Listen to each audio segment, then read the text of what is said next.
Scan for Sovi and straight A's only. Let's go! Comparative advantage questions are tricky, but we can solve this fast by calculating opportunity costs for Hector and Marie using the provided table data. To find the opportunity cost in an output problem like this, we use the formula of what we give up divided by what we actually make during that same period.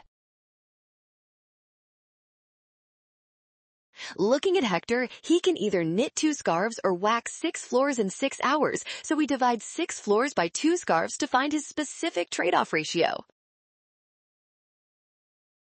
Hector gives up exactly 3 wax floors for every scarf he knits. This matches the statement in option B. Let's go!